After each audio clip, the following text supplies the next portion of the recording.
Гласот на Америка на македонски. Преку една деценија вашиот прозорец кон САД. А сега, директно од студиото во Вашингтон. Добро вечер, го гледате Newsflash, ТВ журналот на Гласот на Америка на македонски јазик. Со вас во оваа емисија ќе биде Јулија Велковска.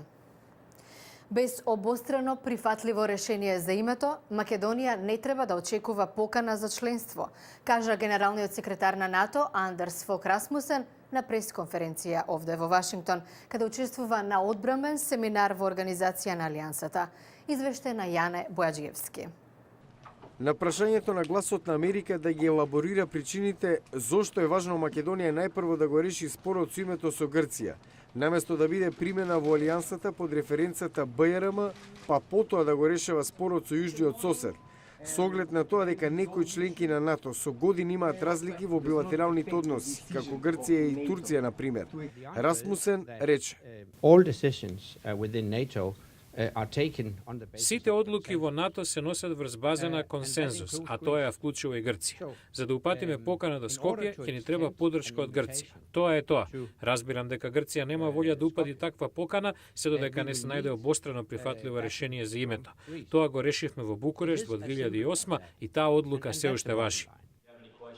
Тој рече дека во НАТО правилото на консензус не може туку така да се промени, така што приемот на Македонија потпаѓа под истото правило.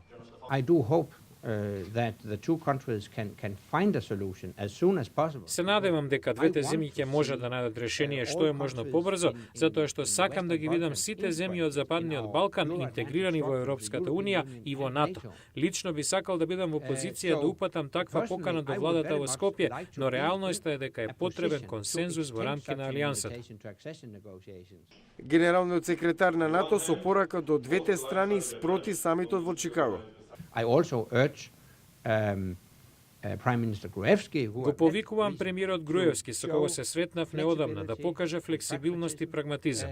Истата порака ја пренесов и во Атина за време на мојата неодамнешна посета. Ги повикав двете страни да покажат флексибилност.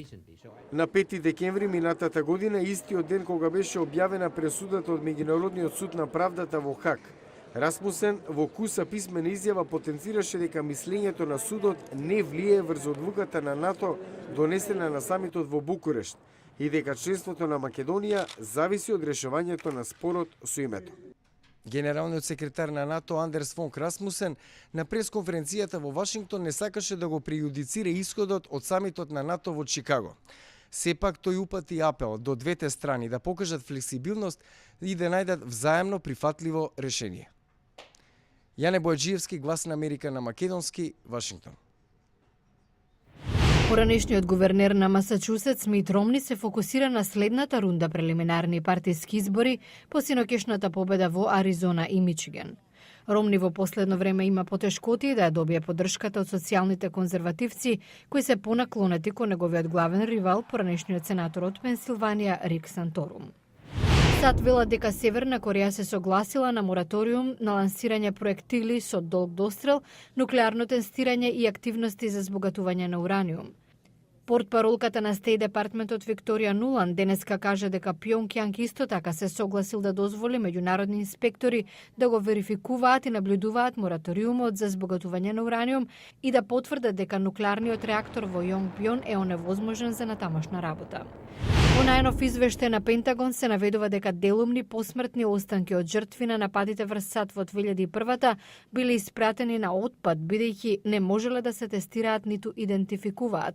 Се работи за останки од лица загинати во Пентагон и во Пенсилванија во терористичките напади од 11 септември. Пентагон подвлече дека претходно останките биле дадени на испитување кај вештак, кој проценил дека нема што друго да се открие и дека праксата на армијата да се ослободува од останки на тој начин е прекината од 2008.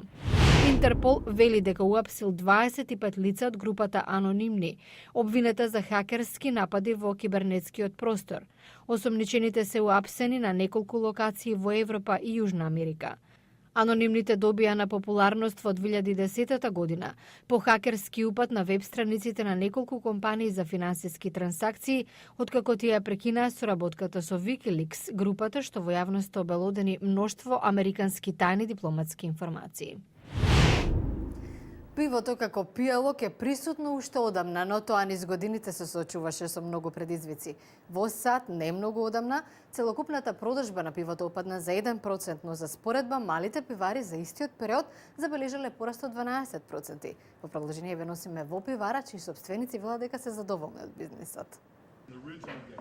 Тешко е да се замисли животот без пиво, особено тука во пиварата Flying Dog. На локацијата во една минута се полнат 250 шишиња. Пивата на Flying Dog може да се најдат не само на пазарот во САД, туку и преку Атлантикот во десетина европски земји. Ерин Байлс, која работи во пиварата, посветено говори за правењето на пијалок. Четири основни состојки: вода, јачмен, квасец и хмелј. За почеток, зрната се мешаат со водата.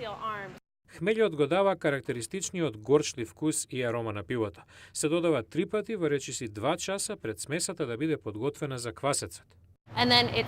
Потоа, смесата ја префрламе во контейнери за ферментација, отпорни на раѓасување. Овие контейнери биле инсталирани само неколку дена пред снимањето на филмот. Токму во нив се случува магијата.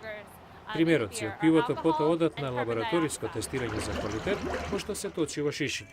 Одреден дел се пакува рачно, а одреден дел машински. Време е Байлс да се прости од својата креација. Сега, кога пивото е во шишиња, а налепниците се на шишињата, одат во картонски кутии и се транспортираат до светот за да ужива во нив. Уште подобро, ако ја посетите пиварата во местото Фредерик, сојузната држава Мериленд, може да ги пробате сите вкусови што таа ги нуди. А во наредната емисија одвојување слика на модерен Техеран. Лагата е грев, но и секојдневие. Гледате утре во Newsflash. Нешто повеќе од развод. Ви го представуваме иранскиот филм што доби Оскар за најдобро странско остварување. Осврт во утрешната емисија.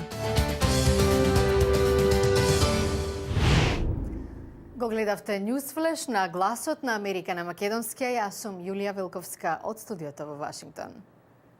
За најново од САД и светот, појдете на нашата веб страница glasnaamerika.com или побарајте не на Facebook. Ви благодарам на вниманието, имајте пријатна вечер и гледајте ни утре.